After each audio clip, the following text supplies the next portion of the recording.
What is the replacement of the Khilafah? Around the world, beginning with the secular Republic of Turkey, and then an Iran which resembles a Shia republic but essentially is a secular republic, and then the secular Republic of Pakistan, which of course has now become the American Republic of Pakistan. And then in 1933, the Republic of Saudi Arabia, but they're parading as a monarchy, but it's actually a secular state, because it has all the trappings of a secular state. A secular state has territorial sovereignty. The state of Saudi Arabia has territorial sovereignty. A secular state has citizenship. Once upon a time when I went to Mecca, I was Muslim. And the only difference between me and my fellow Muslim who was resident in Mecca was that I was Musafir and he was Sakin. Other than that, we're the same. But now, I am a foreigner. If this is not bid'ah, I should change my name.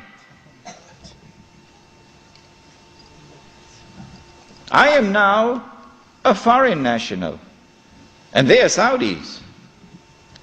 And all the oil that Dajjal discovered underneath the soil belongs to them. They own it. So what about Abdulaziz ibn Saud's proclamation that this entire land belongs to the world of Islam? That's forgotten. That's why they hate me for reminding you of these things. The entire world is now embraced, the entire world of Islam is now embraced by the modern secular state. Now let me say to you before I leave Australia, any Muslim, whenever I talk on two subjects, a lot of people now begin to behave strangely towards me. But while it pains my heart, it will not change me, because I do not teach Islam to please people. I try to do it to please my Lord. When I talk on the subject of riba, some people begin to hate me. Yeah, it doesn't matter.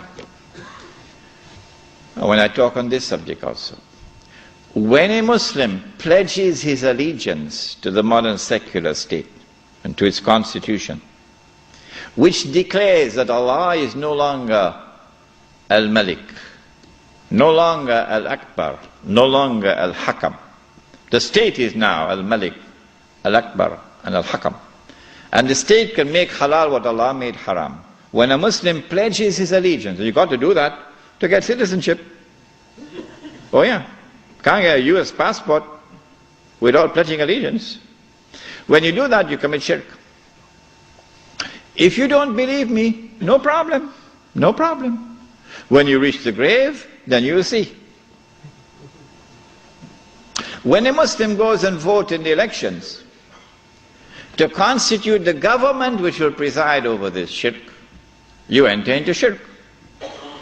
But if you don't believe me and you want to go and vote in the elections, I am not stopping you. So don't let there be any bad blood between us. I'm not stopping you. But when you enter in the grave and you find that you've entered into shirk, do not plead ignorance, that's all. Stand up like a man and take it on that day. This is now the universal shirk that the Prophet ﷺ had prophesied. He said the time would come when shirk will be everywhere, it'll be so difficult to recognize it. However, as difficult as it would be to recognize a black ant on a black stone on a dark night. So if you did not recognize it before this lecture, don't be surprised, but now you know. This universal secular state is now used to embrace all of mankind, including the world of Islam, in political globalization. So that eventually you have one government over all of mankind, eventually the Jews will now rule the world using that structure. That's about to happen. We already made significant progress towards that day.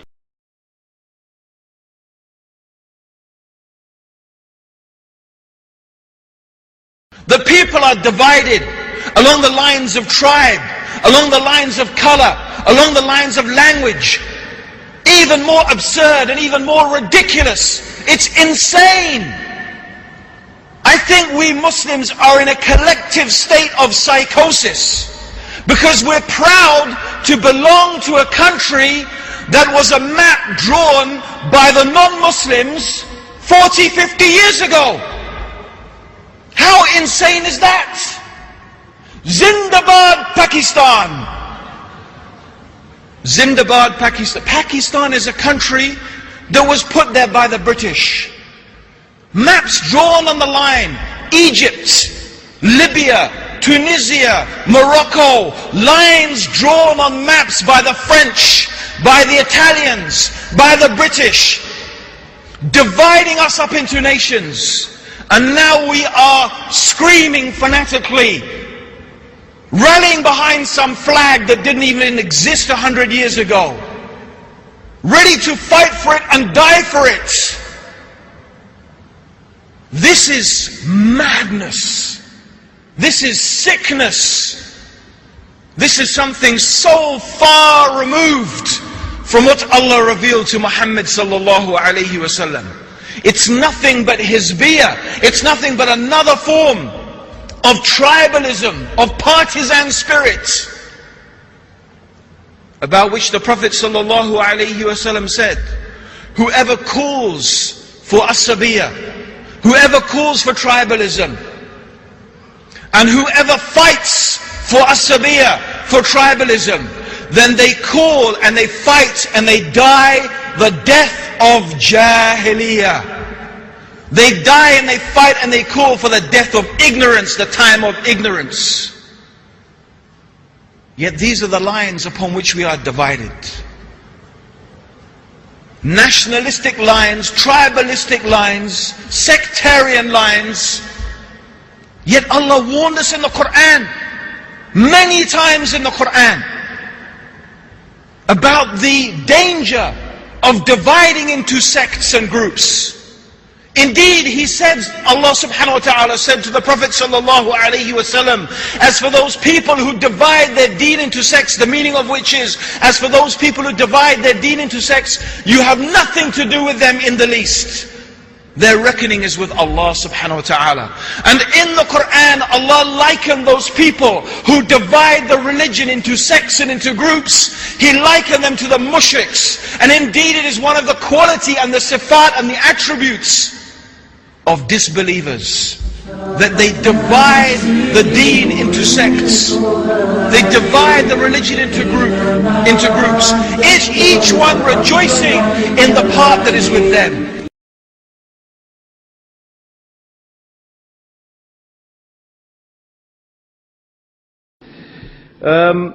Democracy is Islam. Let's deal with that. Democracy is Islam. Subhanallah.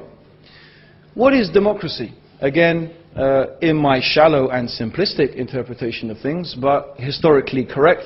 You can check in the dictionary or any book on political ideology.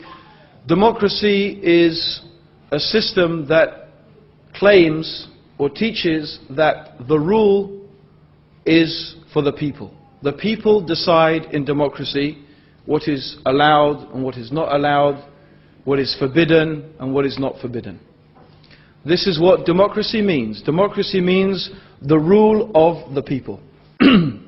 Anyone who knows what democracy is, anyone who knows the meaning of democracy, knows that that's what it means. So, how can democracy be Islam? Because Islam teaches that the rule is for Allah. That Allah is the sovereign, Allah alone has the right and the authority, God alone has the right and the authority to decide what is halal and what is haram, what is good and what is evil. Therefore, whoever attributes and whoever claims that people have that right has made shirk with Allah subhanahu wa ta'ala. In fact, democracy is nothing except pure shirk and kufr of the highest order. It is shirk and kufr. So this is like saying kufr is Islam. shirk is Islam. Subhanallah. Democracy has nothing to do with Islam, and Islam, walhamdulillah, has nothing to do with democracy. Democracy is a system where any evil can be made allowed. Any evil, you name it. You name the evil. It can be not only made allowed, it could be made obligatory. Homosexuality. Homosexuality can be made not only legal, if they wanted, you could have compulsory lessons in homosexuality, if they wanted, in a democratic society, if enough of them decided. Is this Islam? Does Islam allow you to vote in and out the laws of Allah subhanahu wa ta'ala? This is what is the meaning of democracy. The sovereignty is with the people. Islam says the sovereignty is with Allah. What Allah made haram is haram, and what Allah made halal is halal, and it does not change. It stays the same. This is Islam. If some people say, oh, we have shura in Islam. Shura is shura. It's not democracy. Shura is shura. It's not democracy. It's a different thing. Shura is when a very few, 5 or 6 of the most knowledgeable and pious and trustworthy people amongst the Muslim community come together, 5 or 6 of them, maybe a few more, maybe less, to decide who should be the next Khalifa. This is nothing to resemble democracy whatsoever. However, I'm glad someone brought this up, because this is a perfect example of the Coca-Cola Muslim mentality. People who have become so infatuated with the West. They look at the West, oh the technology, oh the this, oh the West, the West, the West. They've become so infatuated and so embarrassed about their religion that they now have to say that look, we have democracy. You see, Islam has democracy, it's called shura. Think about it like this. Imagine we lived in a time, we lived in a time where there was this civilization, powerful civilization, with powerful technology, economically, militarily dominant. And their system was prostitution. They had a system of prostitution. If a man wanted to go with a woman, he visited a prostitute. That was it. That's all they had, prostitution. And that was the accepted norm. And they said, this is the way, prostitution is the good way, it's civilized, it's this and that. You see the woman, she gets paid and she gets looked after, and she's not exploited, and there you go, you see, it's justice. And you uncivilized people, and so someone comes along and says, we Muslims, we've got prostitution too.